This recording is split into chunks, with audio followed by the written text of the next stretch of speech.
Chapter 7, Guided by God's Providences. As God opens the way. The time has come, when, as God opens the way, families should move out of the cities. The children should be taken into the country. The parents should get as suitable a place as their means will allow.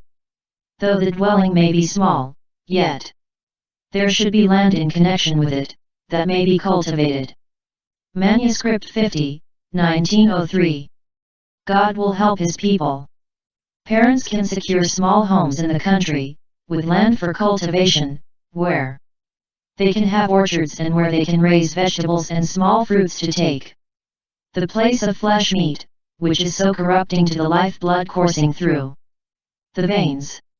On such places the children will not be surrounded with the corrupting influences of city life. God will help His people to find such homes outside the cities.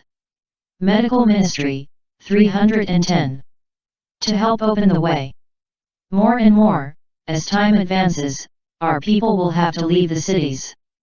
For years we have been instructed that our brethren and sisters, and especially families with children, should plan to leave the cities as the way opens before them to do so.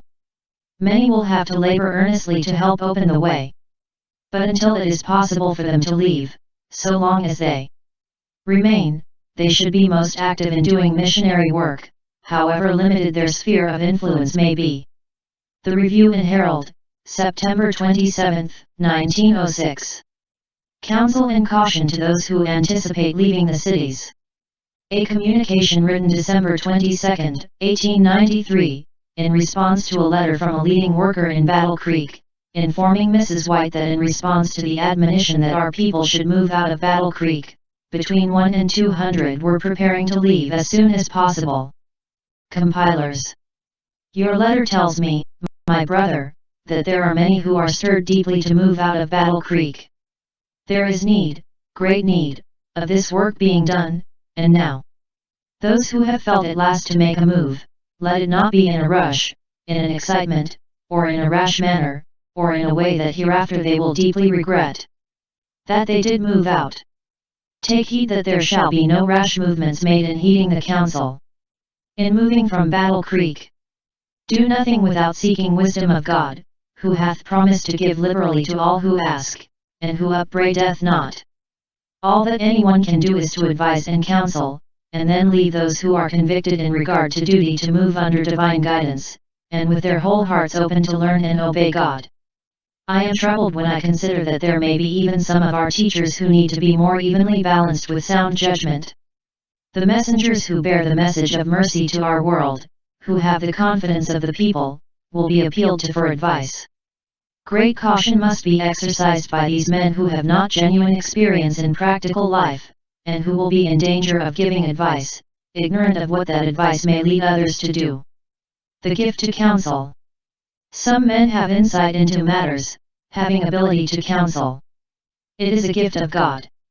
In moments when the cause of God is in need of words, sound and solemn and solid, they can speak words which will lead minds perplexed and in darkness, to see as a quick flash of sunlight the course for them to pursue, which question has filled them with perplexity and baffled their minds in study for weeks and months.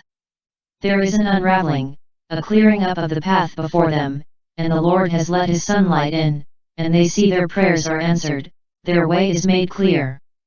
But some rash advice may be given only get out of Battle Creek, notwithstanding there is nothing clearly defined as to what improvement they will make in spiritual advancement for themselves or others in doing this. Carefully consider every move. Let everyone take time to consider carefully, and not be like the man in the parable who began to build, and was not able to finish. Not a move should be made but that movement and all that it portends are carefully considered, everything weighed. To every man was given his work according to his several ability. Then let him not move hesitatingly but firmly and yet humbly trusting in God. There may be individuals who will make a rush to do something, and enter into some business they know nothing about. This God does not require. Think candidly, prayerfully, studying the Word with all carefulness and prayerfulness, with mind and heart awake to hear the voice of God. To understand the will of God is a great thing. Well-defined plans needed. I address words to the church at Battle Creek, to move in the counsels of God. There is need of your moving many from Battle Creek, and there is also need of your having well-defined plans as to what you will do when you go out from Battle Creek. Do not go in a rush, without knowing what you are about.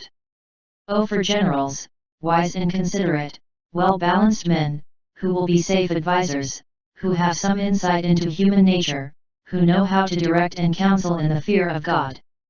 Danger attends new experience. I have seen that danger attends every new phase of experience in the church, because some hear things with such a strong spirit. While some teachers may be strong and efficient in teaching in the lines of Bible doctrines, they will not all be men who have a knowledge of practical life, and can advise perplexed minds with surety and safety. They do not discern the perplexing situation that must necessarily come to every family who shall make a change. Therefore, let all be careful what they say. If they know not the mind of God in some matters, let them never speak from a guess or suppose so. If they know nothing definite, let them say so, and let the individual rely wholly upon God. Let there be much praying done, and even with fasting, that not one shall move in darkness, but move in the light as God is in the light. Move guardedly.